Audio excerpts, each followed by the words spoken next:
Well, welcome to my YouTube channel. My name is Coach Undress with coachingwithundress.com. How about we give a good round of applause of this new setup over here we got going on, because we got George behind the camera. We got Coach Alex helping produce this whole thing together. And I'm just saying thank you very much. I'm very appreciative and grateful for this beautiful new setup. Love the mic, the logo, the TVs, the table. New year, new me, new content, new goals. That's what we're going to talk about, ladies. 2023.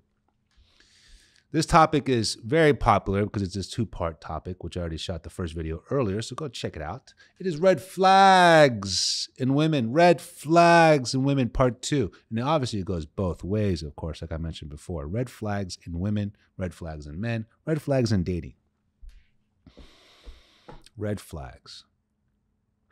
You know, certain red flags aren't deal breakers, but majority of red flags are.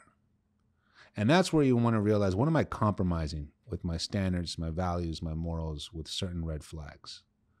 And you're probably wondering, what red flags aren't deal breakers? Let's think about that. I want you to make a comment right now.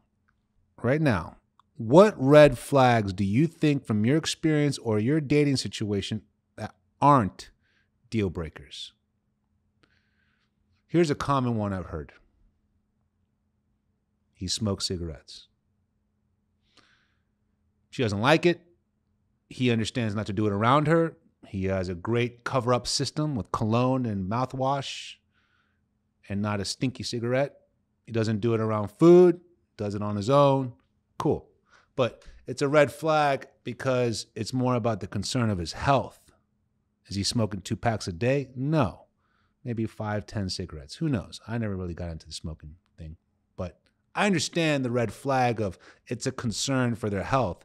But I appreciate that he doesn't do it around me and he takes consideration of the smell. You know? So that's kind of like a red flag, but it's not like a deal breaker. Another red flag that's not a deal breaker.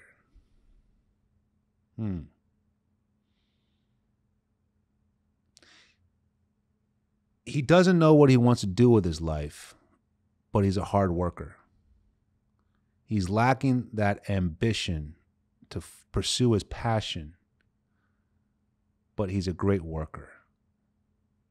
So basically, his red flag is he has the 9-to-5 job and he does it. He does it with pride.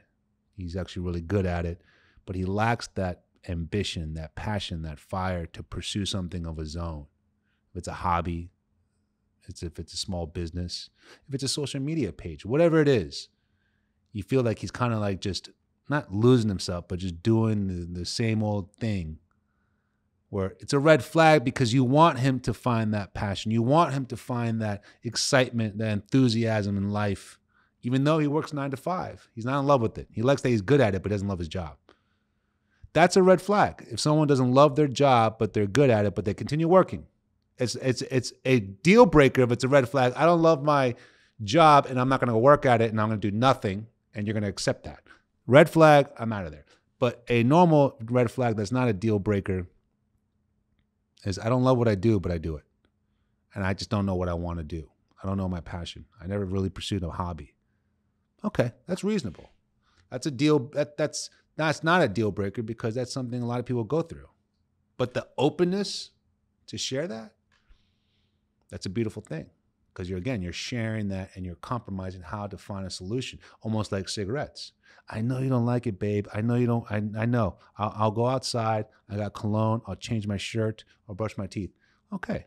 These are fixable, workable red flags. But the ones we're going to talk about, the 3 right here, are deal breakers.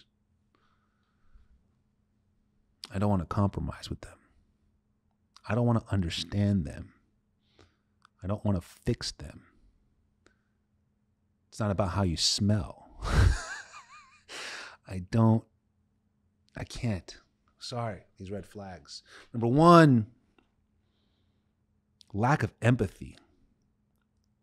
When you have the lack of empathy to understand your feeling or express it to me, as a red flag. And it's not that you have to be good at it, but just the effort. You don't want to understand my feeling or process yours, and you don't even want to share what's going on with you. You lack empathy.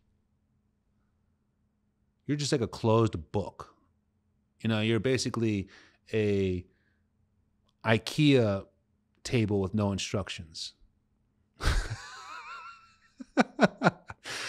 You're like an IKEA desk with no instructions. You're like, well, I don't know how to process. I don't know how to share, but this is me. This is it. If you can figure it out, the table might be working. The table might be sturdy. It might look like a desk if you figure it out, but how do I have instructions? Figure it out. When you lack empathy and you don't even have the sense of trying to process someone else's feelings or understand the sense of processing someone else's frustration or what they're feeling or what you're feeling to not share it, you're not ready for a relationship. You're not trying to keep someone included or involved in your life or what you're going through. You want a servant. You want someone just to be there and to do the work for you on that, or take you as I am, they say. No. Red flag. Red flag. We're to a point where you just say, I wish you the best. I hope you eventually figure out that instruction manual, because that's not a way to live. Someone with a lack of empathy. No way, man. Life's already tough enough. Marriage, kids, parenting, finances, stress, health, everything. I don't need to figure out my person, my partner, my lover. I don't need to figure out someone. That's just very, not only selfish, but insensitive and rude for someone to lack empathy and not care about that and expect the other person to figure that out. Walk away, ladies. Number 2. Red flag for ladies, but also for men. They don't like your friends and family. Ooh. You don't like my friends or family. That's a big one. That's a big one. That's my world. That's my circle. That's who I am. That's what made me who I am. There are those people right there. That's circle. And you don't like them? I mean, there's a huge difference between saying, oh, you become best friends with them, buddy. No, I'm not expecting that. But you don't like or respect who the closest people in my life are. That's a red flag. Those are signs and examples of how that person's slowly going to take you away from the world and the people that have been there through thick and thin of your life. People who've been there from the past relationship and the people who will be there after this relationship. But that person who doesn't like them, doesn't respect them, doesn't really show appreciation or interest of who they are, your world, it's because they want to take you away from that world and put them in your world where they are criticizing you, they're negative, they blow the smoke in your face, and they don't care. I'm telling you right now, it's not about you have to become best friends with my friends or even my family members. But if you have no interest in trying to find out who they are, and they're the most important people in my life, that's a huge red flag. And again, it's about understanding the relationships in my world. You don't have to like, love, and become best friends with them, but understanding why they're important to me. To a point where you can almost say, I hope you respect my family and friends, but if you like them, that'd be great, but respect, you have to. You have to. Those are the people that have been there for you. And I know family can cross lines, and I know friends can be very judgmental and protective on just your personal wants and needs, and I get that. But if they know those family and friends are trying to look out for your best interest, then they also have to understand that too.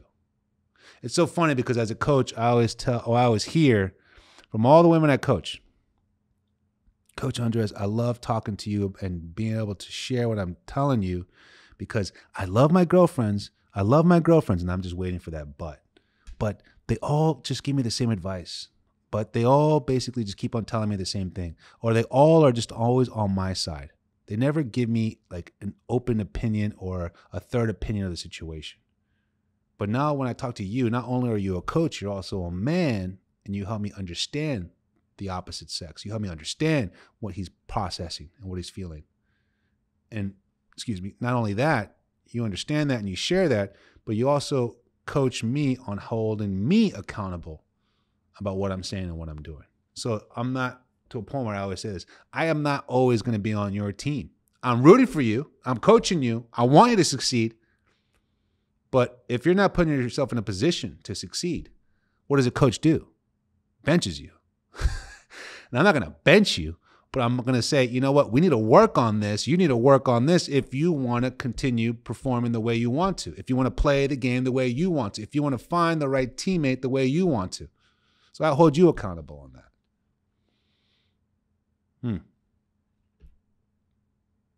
That's very interesting. Number three. Number three is the very valuable one. You could see this coming from the other two. Bad at communicating. Bad at communicating. Communication's hard, first of all. Or at least expressing your feelings is hard. Before I get into more about the bad communication, I want to talk about red flags. I would really appreciate your subscription.